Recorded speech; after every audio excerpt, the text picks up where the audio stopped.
Mateus capítulo 24, versículos de 32 a 51. Mateus 24, de 32 a 51.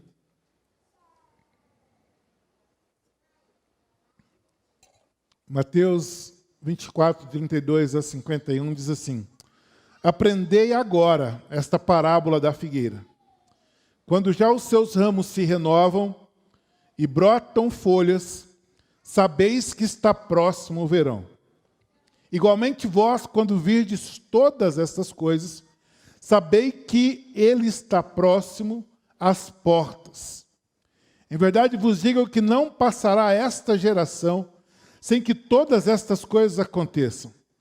O céu e a terra passarão, mas as minhas palavras jamais passarão.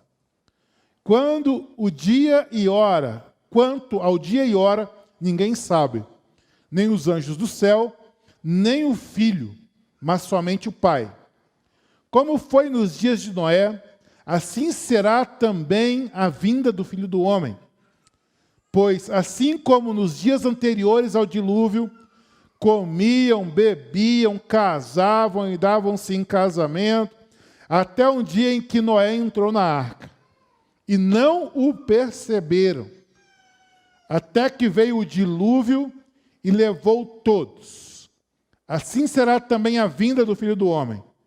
Estando dois no campo, e levando um, e deixado o outro, será levado um e deixado o outro. Estando duas moendo no moinho, será levada uma e deixada a outra. Portanto, vigiai, porque não sabeis a que hora há de vir o vosso Senhor. Entendei, pois, isto: se o pai de família soubesse que hora viria o ladrão, vigiaria e não deixaria a sua casa, que sua casa fosse arrombada. Por isso estai atentos.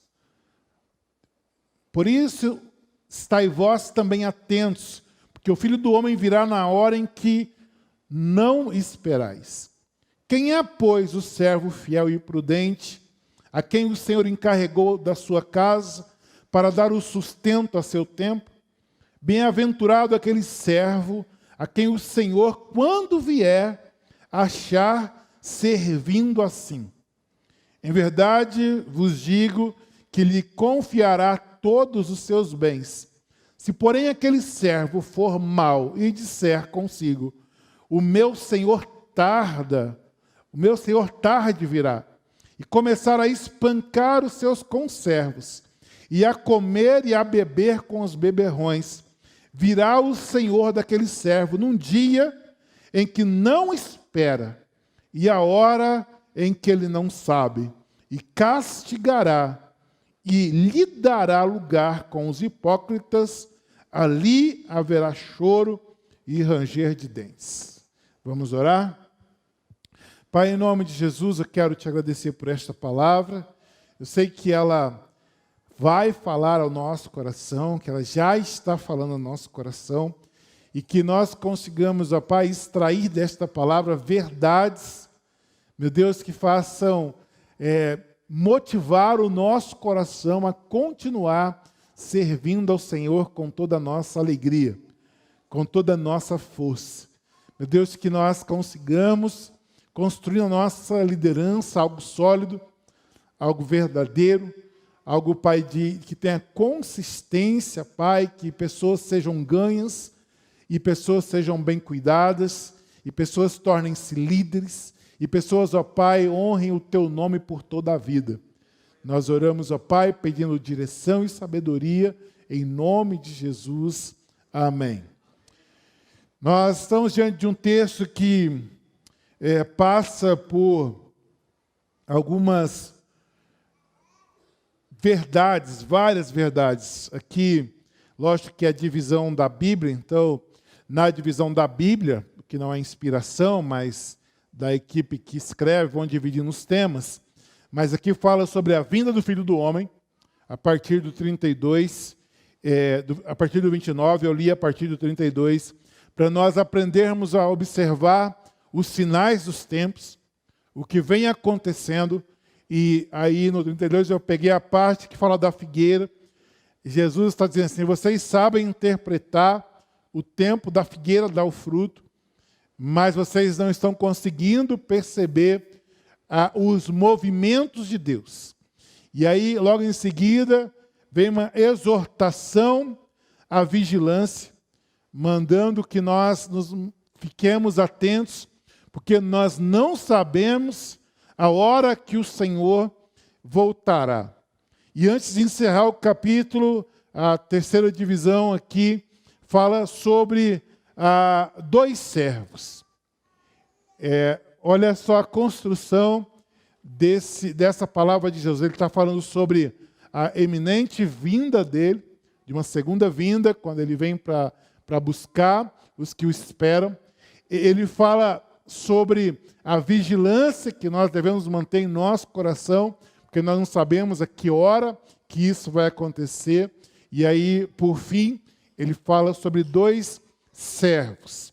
E a esses servos, ele fala assim: um senhor saiu e entregou o cuidado da sua casa. E ele voltou. E na sua volta, ele pegou alguns distraídos, mas ele encontrou alguns totalmente focados, fazendo o que ele mandou fazer. E aí, o que tem de liderança sólida nisso?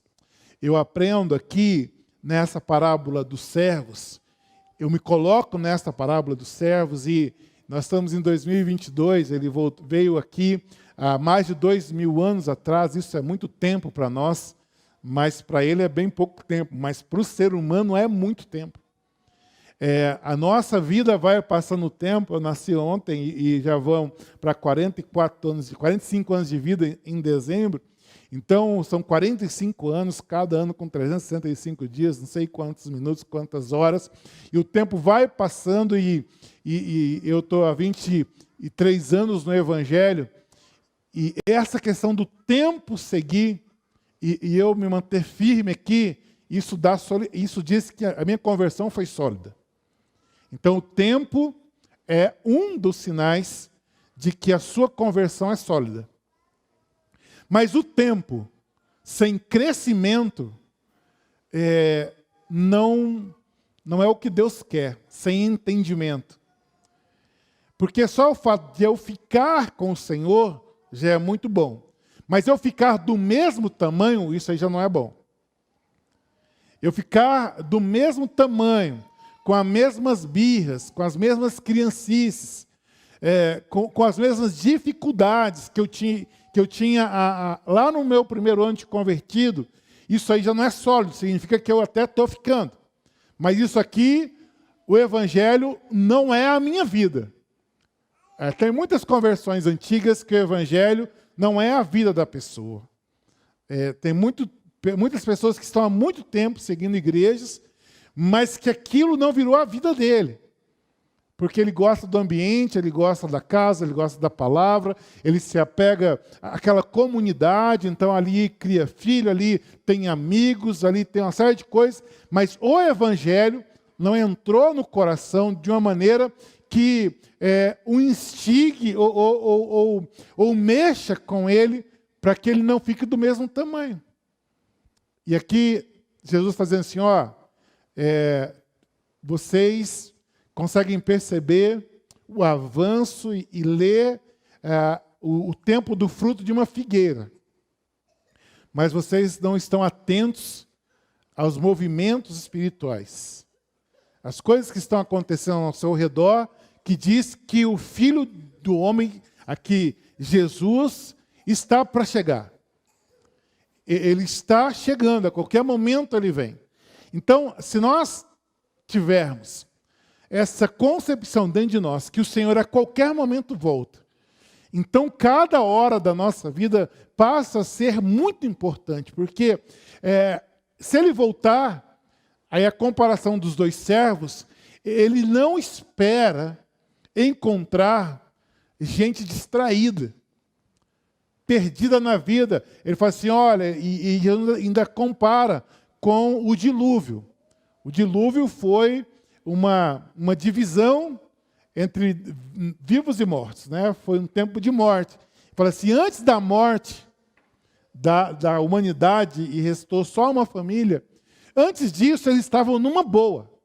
Eles comiam, bebiam, faziam festa, casavam, davam em casamento, e a vida estava passando numa boa, e eles perderam toda a sensibilidade para entender e ouvir uma voz de Deus. Aí, quando nós pensamos no dilúvio como um povo totalmente distraído, distante de Deus, distante do foco, né, que é o Senhor, distante mesmo, nós vemos como que foi um milagre existir Noé naquela época. É uma das únicas situações na Bíblia que crava que uma nação toda, milhões de pessoas, encontrou um homem justo, reto, temente a Deus. Não é uma peneira aqui, não, ficou aqui 1% da humanidade. Foi um homem que, dado dia, ele ouviu uma voz e falou assim, é Deus. Porque o resto do mundo da época não entendia mais a voz de Deus. E é possível que a gente, no Evangelho, chegue nesse ponto com a nossa vida. É possível sim, senão Jesus não iria comparar. Ele está nos dando um alerta, você assim, presta atenção. A geração antes do dilúvio estava vivendo tudo o que dava para viver. Fazendo tudo o que dava para fazer, menos a atenção que tinha que dar às coisas espirituais. A nossa vida corre um risco de estar vivendo um pré-dilúvio, né? E as coisas acontecerem na nossa frente, nós não percebermos o mover de Deus e nós precisamos encerrar esse ano do fogo pedindo, Deus, eu quero entender a tua voz. Eu quero entender nesse tempo, né, de onde eu saí para onde eu cheguei. Desde a minha conversão, será que eu alcancei alguma coisa?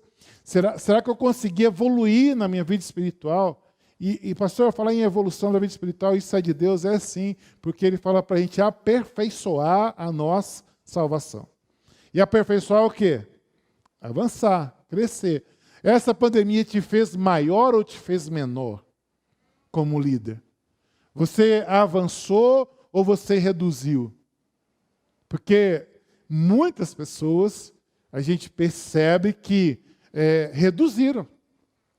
Eram pessoas mais avivadas, mais seguras do amor a Deus, até 2019. Mas que entrou a crise e aquilo lá foi tipo um estupim para que a pessoa fosse tirando o pé. A pessoa fosse tirando o pé, fosse voltando a coisas que fazia. Então eu vou na igreja quando eu tenho vontade, eu posso ficar aqui, isso não é mais tão importante na minha vida. Então, houve uma regressão na vida espiritual de muita gente. Mas, pastor, muita gente também se firmou. É verdade, muita gente se firmou.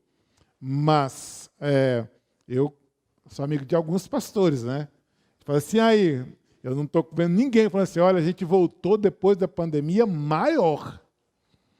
Então, significa que muita gente ficou para trás. Aí a minha pergunta foi a pandemia ou o que tinha dentro não era tão sólido como deveria ser? Foi a pandemia ou foi só a situação que ele esperava para revelar o que tinha dentro? Porque o evangelho de vir à igreja, 2019, 20 aí... 2020 e 2021, para quem não gostava, meu amigo, foi o prato cheio. Foi o prato cheio, assim. Agora deu certo, né? Eu estava um pouco sem desculpas, mas agora estou com boas desculpas. Mas muita gente também se firmou, e você que está aqui nessa noite é alguém que se firmou, amém ou não amém? Mas que a gente não pode parar de crescer. Quando Jesus fala assim, ele confiou.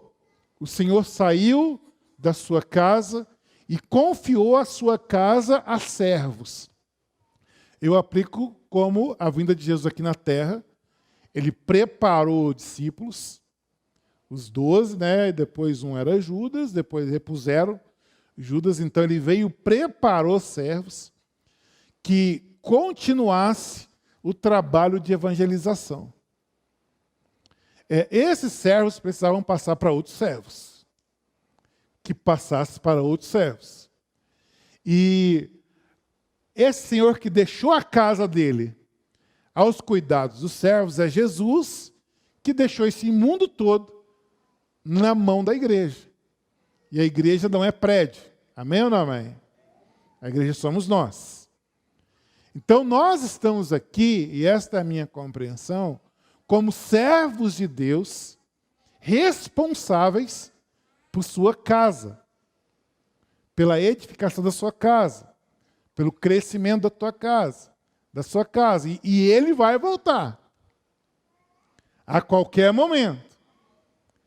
E aí, aquele servo que ele não encontrar fazendo o que ele deixou fazendo, aí no sal seria bom, né? Mas está no fogo.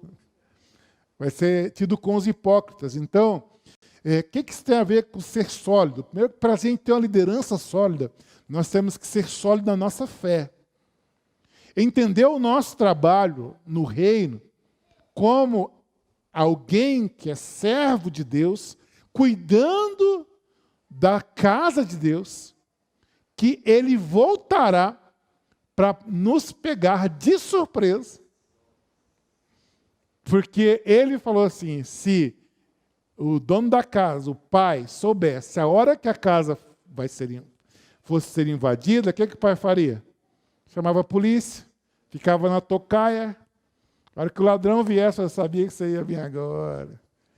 Mas não vai ser assim. Porque senão, a gente daria certo aquela teoria. Fala assim, não, eu sou novo ainda, quando eu ficar mais velho eu vou para a igreja. Tem muita gente que diz isso, né? Estou muito novo ainda, quando eu for mais velho eu vou para a igreja. Mas a verdade é que ninguém sabe a hora que ele volta para você. Morre criança, sim ou não? Morre junior? Isso que eu estou dizendo, né? Morre criança? Morre. Morre junior? Morre. Morre adolescente? Morre jovem? Então veio para ele. Pode vir na infância, pode vir na adolescência, pode vir sendo um junior. Ele volta para você e te pega o quê? Despreparado. Não está fazendo o que ele mandou fazer. Não está cuidando da casa dele, não está evangelizando, não está fazendo o que ele mandou fazer. Então, a qualquer momento, nós podemos ser pegos pelo Senhor. Porque a gente sempre pensa na volta de Jesus, globalizada, né, para todo mundo. Mas e quem morre? Voltou ou não voltou? Né? Hoje mesmo está lá comigo no paraíso, né? Então, nós temos que entender que a nossa morte nos levará para uma prestação de contas imediata. Então, assim, para de pensar que você tem que servir a Deus quando ficar mais velho, porque você nem sabe se vai ficar mais velho. Não sabe, ninguém sabe aqui, quem garante? Ninguém sabe se a gente vai ficar mais velho, se a gente vai ver os filhos dos filhos, e nós queremos, mas quem garante isso? Então, quando que é o tempo de estar atento à casa de Deus? Agora. O tempo é agora. Para criança, para adolescente, para o junior, o tempo é agora, não é depois de amanhã, nem quando ficar velho. Então, assim, nós precisamos ser pegos pelo Senhor, realizando o que Ele mandou realizar. Você está pronto, né? O que você faz é o que Ele mandou você fazer. Você é um servo atento. Qualquer hora é hora, né? Ele pode vir agora, ele vai me pegar fazendo o que ele mandou fazer.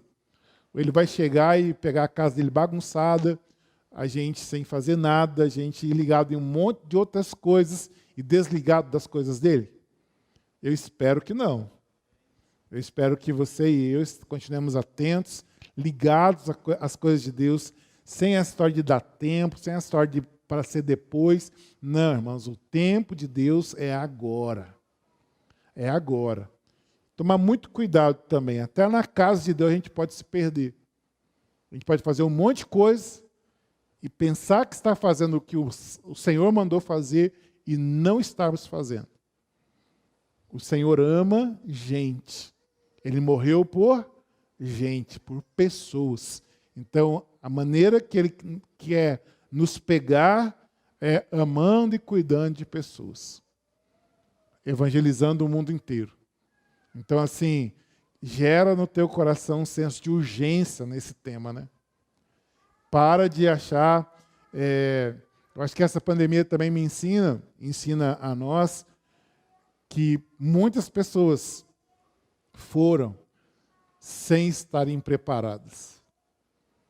E muitos amigos nossos, né? Pessoas que a gente não falou do Evangelho, não falou do amor de Deus. Nós ficamos devendo para muitas pessoas. Então, que a gente pegue essa lição e gere em nós um senso de urgência, um senso de propósito.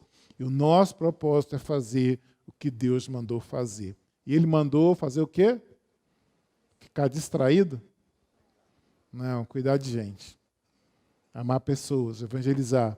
Que essa seja uma semana de grande crescimento no seu PG. Que essa seja uma semana que você ligue amanhã para todo mundo, como alguém que está com alguma coisa urgente para dizer. Um senso de emergência, né? Tem uma emergência em falar do amor de Jesus para as pessoas. Que isso seja gerado em mim e em você o tempo todo. Amém? Fique em pé, vamos orar. Pai, em nome de Jesus, Pai, eu quero te agradecer, Senhor. Pai, porque a Tua palavra, ela sempre é luz para o nosso caminho.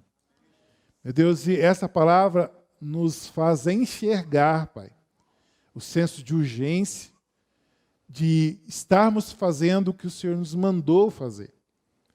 Porque é isso que o Senhor espera encontrar na sua volta.